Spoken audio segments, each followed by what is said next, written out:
exposición de la palabra. Señor, te damos gracias por tu palabra en esta mañana y queremos, Señor, que seas tú el que hable en nuestras vidas, Señor.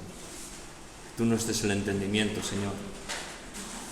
También la agilidad, Señor, la sabiduría para desde aquí exponerla, Señor, y que sea simplemente tú el que hable en nuestras vidas.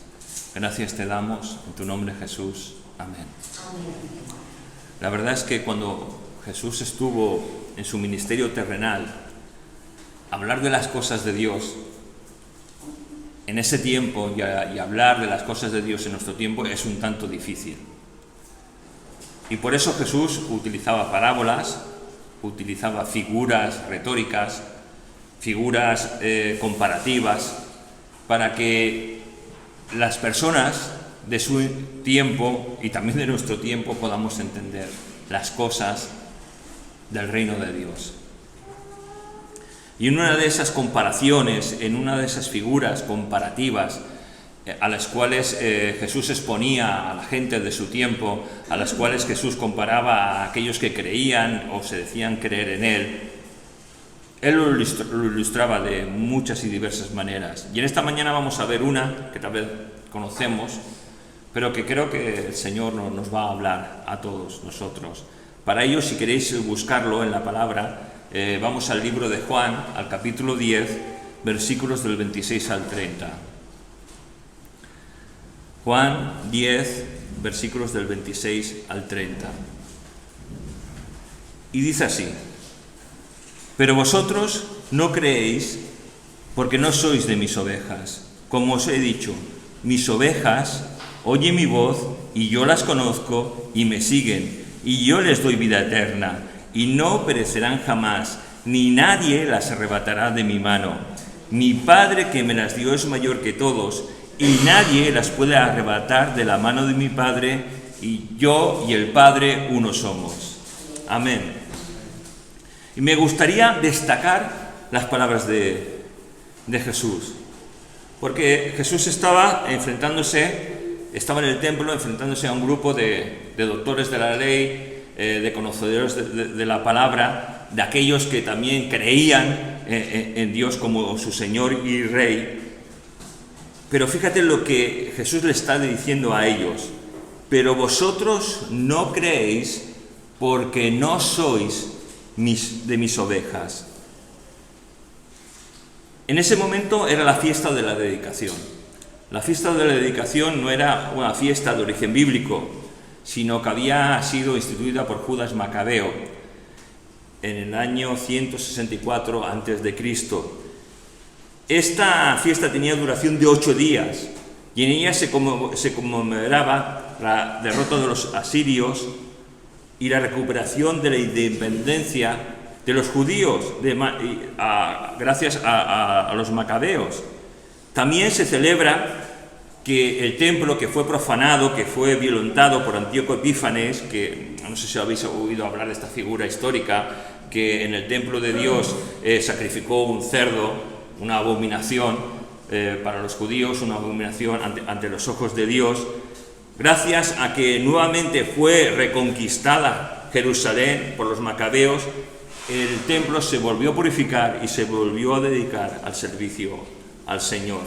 Y esa fiesta se seguía haciendo en los tiempos de Jesús. Si queréis información histórica tenéis que coger una Biblia católica, ir al libro de los Macabeos y en 2 de Macabeos 10 del 1 al 8 ahí te lo dice, ¿vale? Y Jesús se encuentra pues en esa fiesta. Caray, es que Jesús también celebraba fiestas. No, era una fiesta que se podía celebrar. Es que hay fiestas que se pueden celebrar y hay fiestas que no se pueden celebrar. Esa fiesta era una celebración durante 8 días de que Dios había sido bueno, de que Dios había sido fiel y de que el templo nuevamente había sido purificado y redirigido para las cosas de Dios. Y Jesús se encuentra en el templo, en ese mismo templo, y está hablando con un grupo de personas, conocedores de la ley. Lo curioso de esta escena es que aquellos que conocían las cosas de Dios, que conocían la palabra, tienen delante de ellos al mismo Dios. y no lo conocían. Eran incapaces de reconocerlo. Lo extraordinario de toda esta escena es que anteriormente Jesús había también hecho un milagro. ¿Os acordáis de este viernes, ¿no?, que hablamos acerca de muchas cosas que son como superstición o que son como cosas que son como cuentos de abuela, cosas que no son bíblicas y que muchas veces se les da importancia? Y fíjate que hasta en el tiempo de Jesús estas cosas estaban. Mira, Juan 9, en el mismo libro de Juan, versículos de 1 al 3, estaba Jesús con sus discípulos y dice: al pasar Jesús vio a un hombre ciego de nacimiento y les preguntaron sus discípulos diciendo: Rabí, es decir, maestro, ¿quién pecó, este o sus padres, para que haya nacido ciego? Y Jesús entonces le tienes que dar una respuesta, ¿no? Dice: no es que pecó este ni sus padres, sino para que las obras de Dios se manifiesten en él. Es decir, no viene esta enfermedad por un pecado, es para que Dios sea glorificado. Y la verdad es que hasta los discípulos creían en esas supersticiones, cuentos de abuelas, mala interpretación de la ley, y Jesús tiene que corregir esa falsa creencia de que muchas enfermedades son consecuencia del pecado. Hasta en nuestro tiempo lo creemos. Y hasta en muchas iglesias a veces se puede decir: bueno, tú tienes una enfermedad, es consecuencia de tu pecado. Bueno, no. Dios no es un Dios que te castiga de esa manera. Dios te corrige, te disciplina porque nos ama, nos corrige, nos disciplina, nos ama, nos vuelve a encaminar, no nos echa fuera, nos brinda una mano para levantarnos del sitio de donde estamos, para poder de nuevo empezar a caminar correctamente si es que estamos fuera de los caminos de Dios, porque Dios es un Dios bueno. Ahora, claro, si nosotros persistimos en una serie de pecados, sí que puede venir una disciplina de parte del Señor, porque en la anterior sanidad que hubo, Jesús halla en el templo a una persona que él sanó, Juan 5:14, al cual, que es un ciego, le dice Jesús: mira, has sido sanado, no peques más, para que no te venga alguna cosa peor. Es decir, aquí ya hay una diferencia en el que Jesús está diciendo: yo te he sanado, busca a Dios, no peques más, sigue en los caminos de Dios, porque hasta eso lo hemos visto, lo hemos experimentado, personas que han venido a la iglesia, que el Señor en su gracia los ha podido sanar, y después, como muchos de los milagros que Jesús hacía, ni siquiera se han dignado a venir a la iglesia y dar gracias a Dios. No dar gracias a los hombres, sino venir a la iglesia para dar gracias a Dios, para reconocer que era Dios el que había sanado esa vida. Pero Jesús no tan solo vino para sanar enfermedades a esta tierra, sino que vino para sanar la peor de todas las enfermedades, que es el pecado. Y sabes una cosa, tú y yo fuimos sanados de esa enfermedad, del pecado. Y eso es un gran milagro. Es el mayor de todos los milagros, el que tú y yo podamos llamarnos hijos de Dios. Fíjate, en esa sanidad que Jesús hace, escupe en el suelo, porque los milagros son atípicos, o sea, no siguen un patrón determinado. Nosotros muchas veces pensamos que la mano de Dios se tiene que mover de una manera determinada, y la mano de Dios hace lo que quiere y como quiere, porque Dios es un Dios soberano. Y fíjate, muchas veces hemos visto en la palabra que Jesús dice: recibe la vista, o levántate y anda, o cosas así maravillosas y extraordinarias.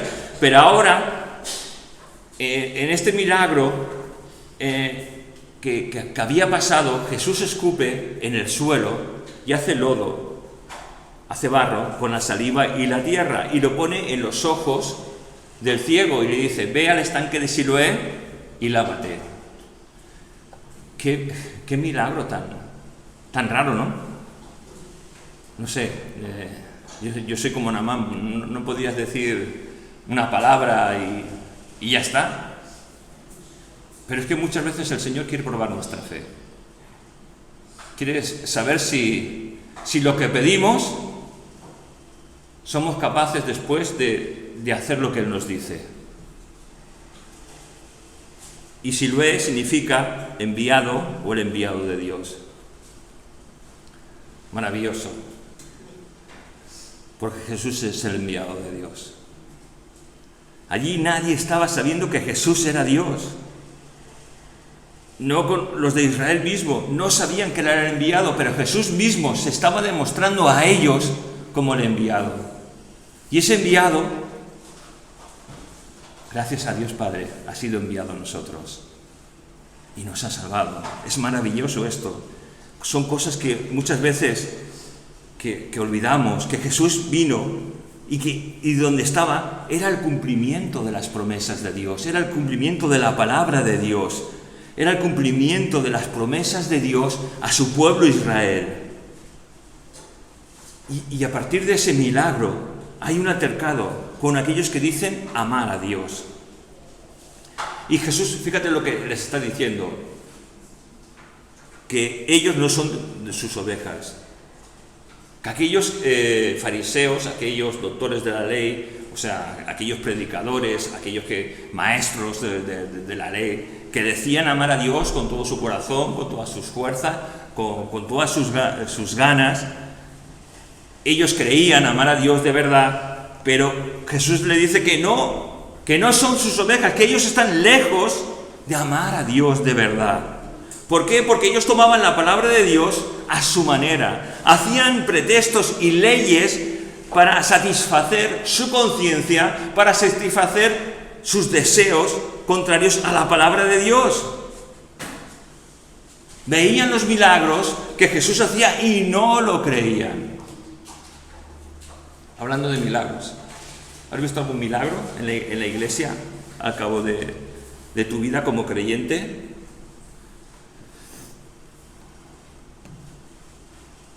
Supongo que sí, ¿no? Que algún milagro habrás visto, ¿no? Pero hay cosas que hemos visto que nos han hecho dudar, que nos ha dicho pensar, eso no puede ser así. Y pensamos, al cabo de un tiempo, veremos lo que pasa. Y a veces acertamos. Y otras veces no, nos equivocamos. Y cuando nos equivocamos, no solemos reconocerlo, ni ver que Dios es un Dios grande, misericordioso y poderoso. Y que es el mismo ayer, hoy y por los siglos, y que su poder no ha cambiado. Sí, Dios muchas veces hace milagros y sigue haciéndolo, porque su poder no ha cambiado. Nosotros cambiamos con el tiempo. Nosotros en nuestra vida como creyentes empezamos muy bien nuestra carrera y a medida que vamos avanzando, como es un maratón, esta carrera en la cual tú y yo estamos, una carrera de larga distancia, muchas veces nos cansamos, muchas veces nos fatigamos, muchas veces queremos tirar la toalla, muchas veces nos paramos, pero ahí está la perseverancia de aquel que es un hijo de Dios. Y la verdad, yo no sé si te da miedo estas palabras que Jesús dice, de que ellos no son de sus ovejas, que simplemente eran religiosos. Y a mí no me da miedo, me produce terror el pensar que me puedo convertir en un religioso. El hecho de que mi corazón, mi mente, se acostumbre tanto muchas veces a una vida de normas, a una vida en la que vengo un viernes, vengo un domingo, generalmente leo la palabra de Dios, generalmente oro, pero me da miedo, y nos tendría que dar miedo, hermanos, el no escuchar la voz de nuestro pastor, el no oír la voz del pastor. Porque entonces, en vez de ovejas, podemos ser otro tipo de animal, o simplemente habernos quedado sordos. Es decir, que nuestra conciencia, a consecuencia de no andar correctamente muchas veces La palabra de Dios dice que queda cauterizada, es decir, nuestra conciencia muchas veces puede llegar a estar dormida. Y en ese caso, tenemos que decir: Señor, despiértanos. Despiértanos, quiero escuchar tu voz. No me quiero convertir en religioso. Quiero escuchar tu voz. Porque Jesús estaba diciendo aquí: mis ovejas oyen mi voz. Mis ovejas oyen mi voz. Y fíjate lo maravilloso que dice: y yo las conozco. Tú puedes pensar, sí, yo conozco a Jesús, pero Jesús te puede decir: buen siervo fiel, entra en el gozo de tu Señor. O te puede decir: apártate de mí, porque nunca te conocí. Entonces tenemos que estar seguros de que somos ovejas de su prado, ovejas de su redil. Porque hay tantas cosas que la palabra de Dios nos insta a seguir y que a veces no las hacemos. Unas por ignorancia, otras diciendo: no, yo no puedo. Pero en cambio la palabra de Dios siempre nos ayuda, nos anima a seguir adelante, a pedir las fuerzas en aquel que las tiene, en Jesucristo. Fíjate, mis ovejas oyen mi voz. ¿Y qué es una oveja? Porque Jesús nos compara a una oveja. Y está comparando tanto al pueblo de Israel como a la iglesia, a ese animal que es una oveja. Pero ¿cómo es una oveja? Y yo creo que muchas veces hemos hablado de la oveja, pero vamos a recordar qué es una oveja. La oveja, aunque tiene sus cosas buenas, es el animal más inútil que hay. Suele ser dócil, suele siempre ir detrás de algo. Tú pones algo delante de una oveja y la oveja empezará a seguirlo. Y la verdad es que estábamos pensando: somos como ovejas, ¿verdad? No te consideras inútil, te consideras... Pero Jesús nos compara con una oveja. Y la verdad es que una cabra puede ir delante de una oveja y la oveja empezar a seguir la cabra, pero la cabra es cabra y la oveja es oveja. Y la verdad es que hay tantas cosas que se ponen delante nuestro y las seguimos. Hay ese típico refrán que dice que la cabra tira al monte, ¿verdad? Pero la oveja no tira al monte. La oveja suele vivir en manada. La oveja es un animal congregacional. Tú y yo somos congregacionales. Necesitamos congregarnos, necesitamos vernos. Fíjate, hay un filósofo, Aristóteles, en un tratado suyo, define el carácter de la oveja. Me sorprendió porque estuve leyéndolo y me sorprendió. Voy a leer tal como interpreta Aristóteles que es una oveja. ¿Sabéis quién es Aristóteles? Ese gran filósofo griego, ¿verdad? Dice, define el carácter de la oveja como simple y estúpido, siendo el más insensato de los cuadrúpedos, como demuestra su comportamiento. A menudo se va a lugares desérticos donde no hay nada, o sale fuera cuando hace mal tiempo, y cuando es sorprendida por la nieve se queda inmóvil y no se mueve, a menos que el pastor vaya y la vaya empujando. Y cuando se quedan atrás, es preciso ponerles machos a los cuales seguir, porque si no, se quedan rezagadas y son fácil presas de los depredadores. Caray, Aristóteles, qué sabio que eres, ¿no? Y es verdad, la oveja es un animal que no sabe defenderse, no tiene ninguna habilidad para camuflarse, para esconderse, para poder correr un largo tiempo, porque las ovejas sí que corren y hasta embisten, pero no tienen capacidad de más, corren un tramo poquito, te saltan tú y enseguida cualquier depredador la coge.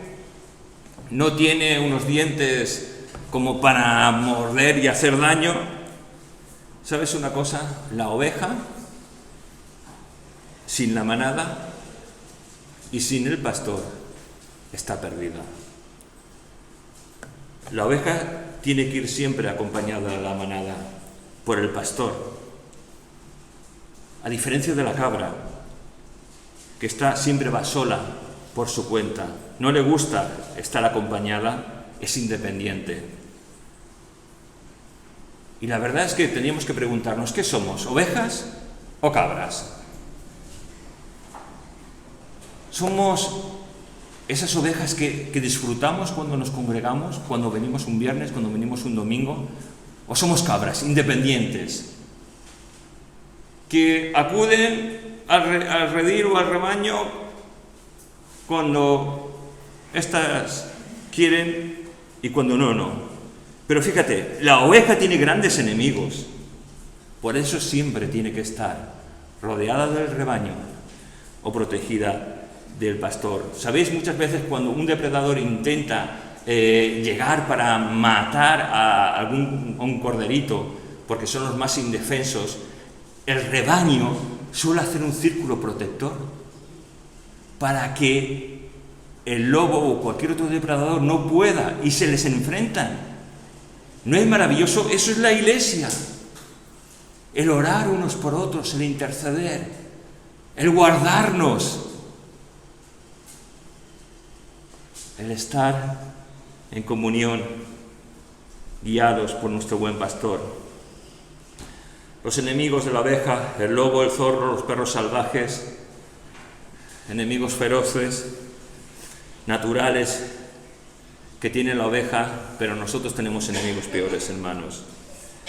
Como la oveja no tenemos ningún mecanismo de defensa, y si actuamos como la oveja, muchas veces nos podemos perder ante ciertas situaciones que no podemos dominar, que no podemos responder de una manera apropiada, porque tal vez muchas veces nos falta la experiencia, o tal vez no estamos con la manada, o tal vez nos hemos alejado. Necesitamos la protección del buen pastor. Necesitamos la protección de tener una vida comprometida con Jesús. Solamente Jesús es nuestro buen pastor.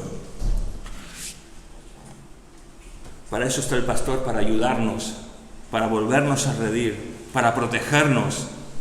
Mira, en este mismo capítulo, en versículo 10, capítulo 10, versículos de 10 al 12, nos dice otra comparativa de un enemigo.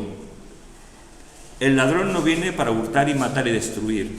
Yo he venido para que tengan vida y para la que tengan en abundancia. Yo soy el buen pastor. El buen pastor da su vida por las ovejas. Mas el asalariado, y que no es pastor, de quien no son propias las ovejas, ve venir el lobo y deja las ovejas y huye, y el lobo las arrebata y las dispersa.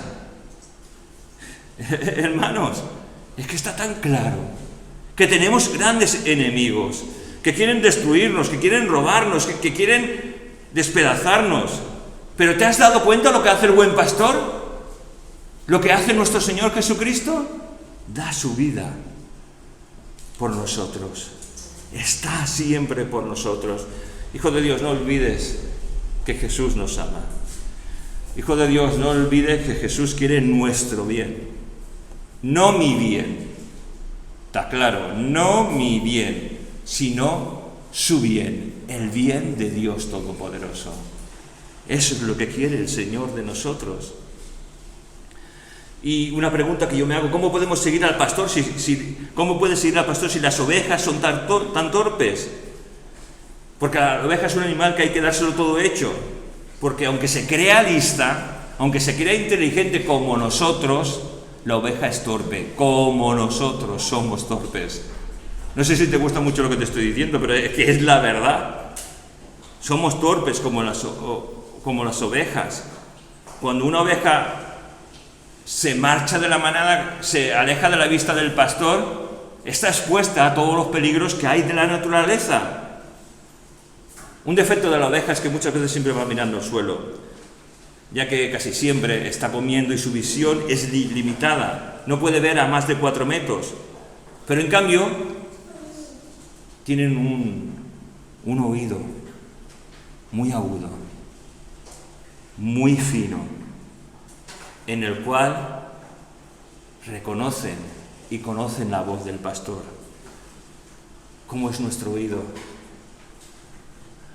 ¿Conocemos la voz de nuestro pastor?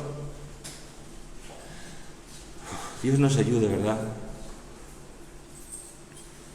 Porque hay tantas voces en este mundo que nos están llamando. Voces las cuales muchas veces interfieren en nuestra agudeza auditiva, pero nuestros oídos tan solo tienen que escuchar la voz del buen pastor, de Jesucristo. Y apartados de Él, nada podemos hacer, hermanos. Tenemos que tener esa relación con nuestro Señor. ¿Sabes? Él nos conoce. Por eso está diciendo que conoce a sus ovejas. Él te conoce muy bien. Él sabe de nuestros miedos, de nuestras ansiedades, de las cosas que no podemos dominar, de las cosas que se escapan de nuestra mano. Y lo que Él quiere es que confíes en Él, en ese buen pastor, en ese buen pastor que da su vida por sus ovejas. ¿Qué es lo que tenemos? ¿Qué beneficios tenemos cuando estamos en el redil, cuando estamos en la manada y no nos desviamos y no nos salimos de ella? Que estamos protegidos por el buen pastor. ¿Y los beneficios del buen pastor cuáles son? Nuestra protección, nuestro sustento. Porque no olvidemos que todo lo que tú y yo tenemos es un regalo de Dios, es provisión de Dios. Y la verdad es que una de las cosas más maravillosas que Jesús da a aquellos que son sus hijos es la vida eterna. Él nos da vida eterna. Y yo les doy vida eterna y no perecerán jamás, ni nadie las arrebatará de mi mano. ¿Qué nos quiere decir con esto? Pues que nosotros, al tener la eternidad dentro, porque todo hombre y toda mujer tiene el sentido de eternidad que Dios puso cuando creó a Adán y Eva, pensamos que vamos a vivir aquí siempre, pero no vamos a vivir aquí siempre. Y esto no tendría que ser algo que nos angustiara, sino algo que nos dijera: Señor, gracias, porque el día que yo muera, iré contigo delante de tu presencia. Y no me tengo que preocupar por mi familia, ni por mis hijos, ni por mis nietos, ni por mi esposa en este caso, porque yo sé, Señor, que los míos están en tus manos. Es confiar en el buen pastor.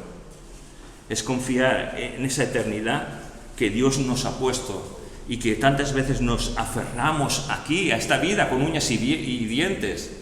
El hecho de, fijaos, vamos a poner un ejemplo que tal vez lo aclare. ¿Cuántos de nosotros deseamos que el Señor venga?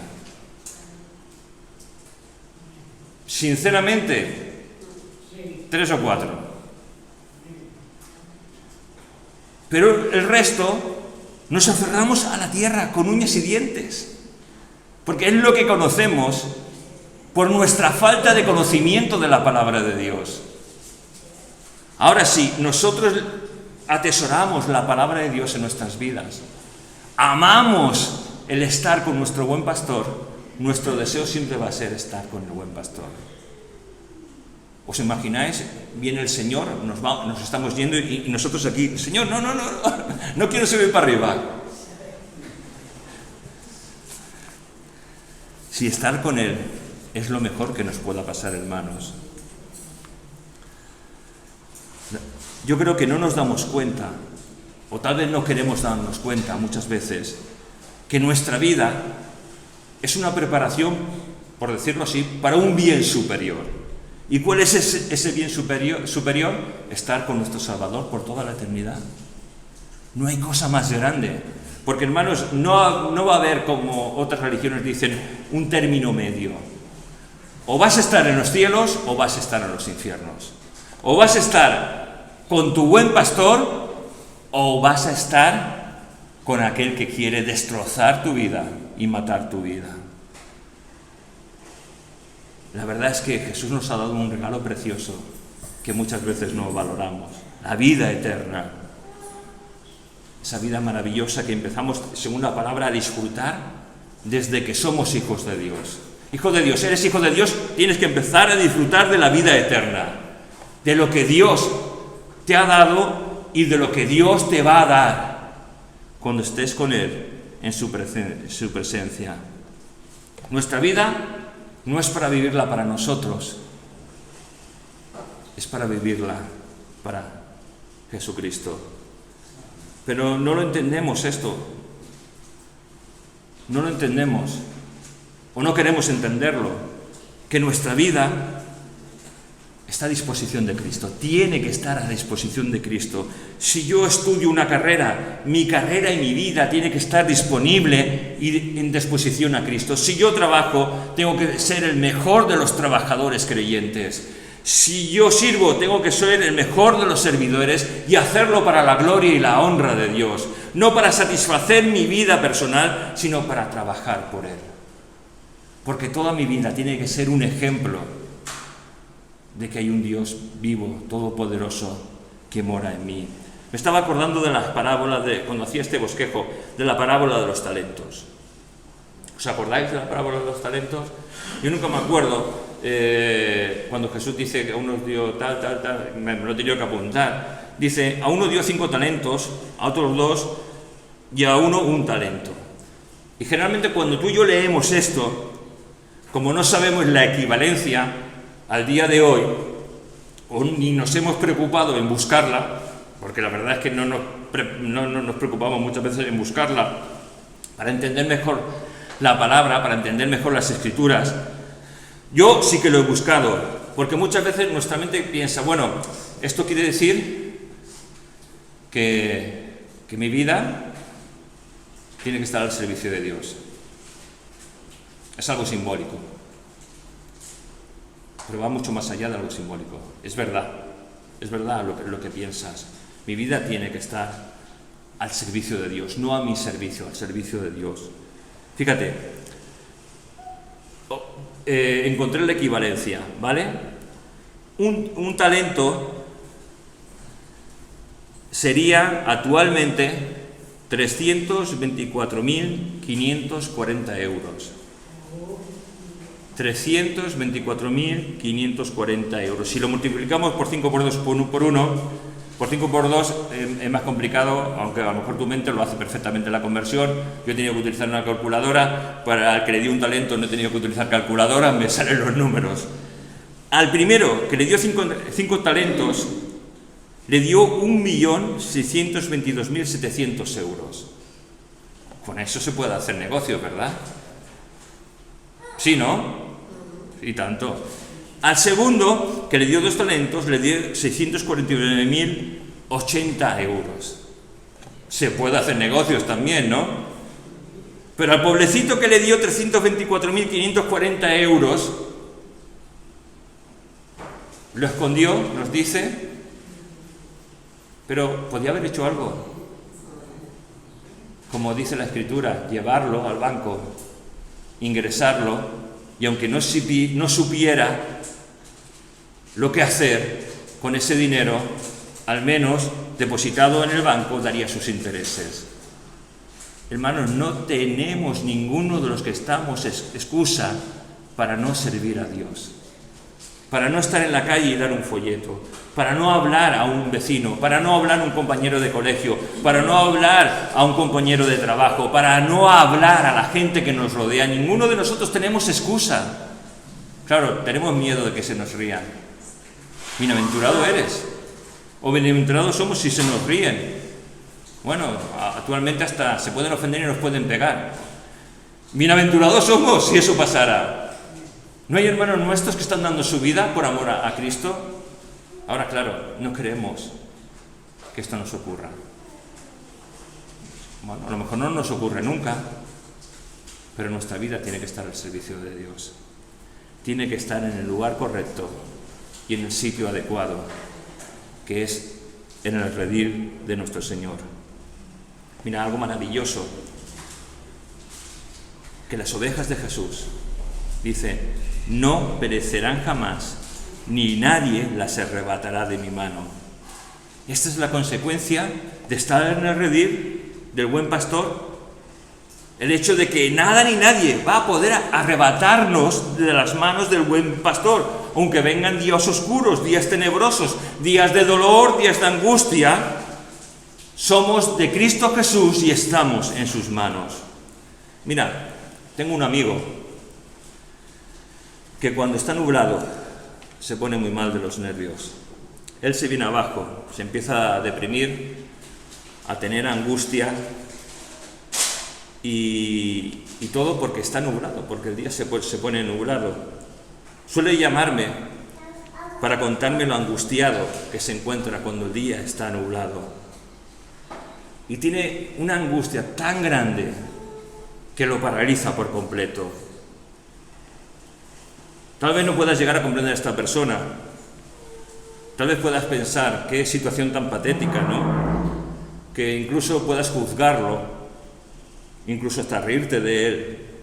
Pero quiero decirte una cosa, que en muchas situaciones por las cuales pasamos somos así. Nos quedamos paralizados y no sabemos avanzar adelante. La verdad es que él, cuando ve ese cielo oscuro, esas nubes, aún por la noche, lo pasa fatal. Y nosotros podemos pasar por cosas parecidas, ¿verdad? Días oscuros, días con nubarrones. A él se le suele pasar si hay tormenta o no hay tormenta, al igual que nosotros. Fijaos esta comparación.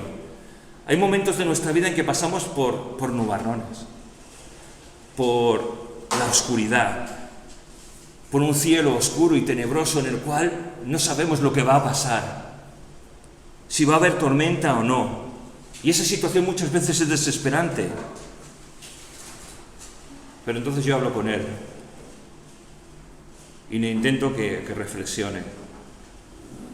Y le recuerdo que detrás de esas nubes oscuras, de ese cielo nublado, en la cual las condiciones atmosféricas, viento, calor, temperatura, lo han puesto así, por encima de ese cielo nefasto para él, hay un gran sol resplandeciente.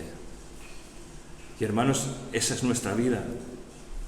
En medio de cualquier dificultad, en medio de cualquier desolación, aunque no veamos la luz del sol, Cristo está ahí siempre. El Señor está ahí, hermanos. No hay nada que se le escape a su control. No hay nada que se le escape de nuestra vida. Él está permanentemente viendo cómo actuamos, viendo cómo nos comportamos. Él, mi amigo, no puede ver más allá. Nosotros muchas veces no podemos ver más allá. Pero Dios, que es Dios todopoderoso, ve más allá. Y Él siempre estará, como el sol de justicia, aun en medio de nuestros días tristes, nublados, de dolor, de miedo. Él siempre estará ahí. Vamos a hacer una oración.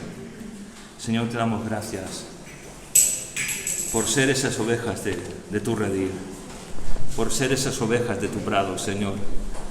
Y no queremos apartarnos, Señor, ni salir a frío y quedarnos paralizados, Señor.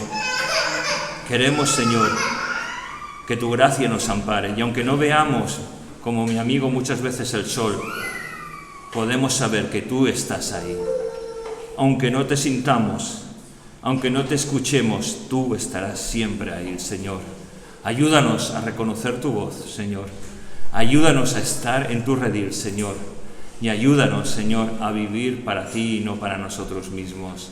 Gracias te damos en esta mañana por esta palabra, Señor, que te pedimos, Señor, que traiga fruto en cada uno de nosotros. Gracias te damos en tu nombre, Jesús. Amén.